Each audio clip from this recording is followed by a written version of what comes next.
सद्गुरू श्री ब्रह्मचैतन्य महाराज गोंदवलेकर यांचं श्री रामनवमीचं प्रवचन क्रमांक 3. राम दयाळू आहे, त्याने काहीही केले तरी ती दयाच आहे. आत बाहेर दयाच दया, दयामूर्तीच तो, त्याचा क्रोधही दयारूपच. रामाने शत्रूला मारले पण मरणात उद्धार केला. रामाचा कोपही कल्याणकारक, म्हणूनच रामचरित्र गोड. रामाचा ध्यास लागला पाहिजे. दशरथाला रामाचा विरह झाला. राम राम म्हणत म्हणत प्राण गेला, त्याला सद्गती मिळाली. जटायूला मोठा आनंद झाला की मरतेवेळी रामाचे दर्शन झाले आणि त्याला पाहत पाहत राम राम म्हणत म्हणत प्राणोत्क्रमण झाले. मारीचाला रावण म्हणाला, सुवर्णमृग हो आणि कपटाने रामलक्ष्मणांना सीतेपासून दूर ने, मग मी सीतेचे हरण करीन. मारीच प्रथम कबूल होईना. रावण म्हणाला, तू जर माझे ऐकले नाहीस तर मी तुला ठार मारीन.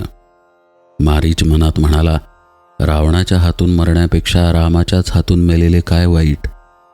रामरूप पाहत पाहत त्याने प्राण सोडला.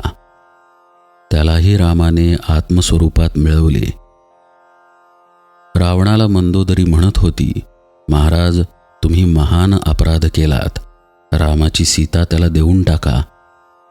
मंदोदरीने फार उपदेश केला, त्यामुळे त्याचे मन विचलित झाले. त्याच्या मनात सात्विक भाव उगवला. सीता देऊन टाकावी असे त्याला वाटले. इतक्यात नारद आले. ते म्हणाले, अरे सीतेला सोडू नकोस, तिला सोडलेस तर रामाच्या हातून मरण्याचे भाग्य तुला मिळणार नाही.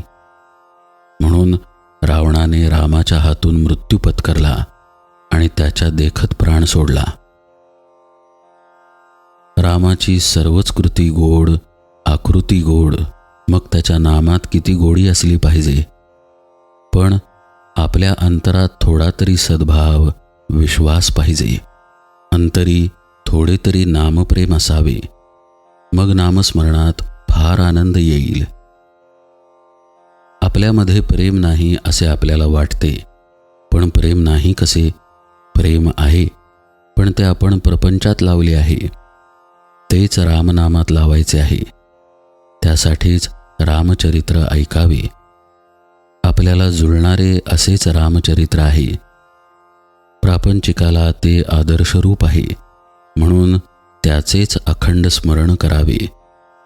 आपण रामाला अनन्य शरण जाऊया, मग तो सर्व अडचणी दूर करील. राम आपल्याला बोलावतो आहे, पण आपणच काम पुष्कळ असल्यामुळे जाऊ इच्छित नाही. खरे ना? आणखी काय सांगावे बरे? आशीर्वाद.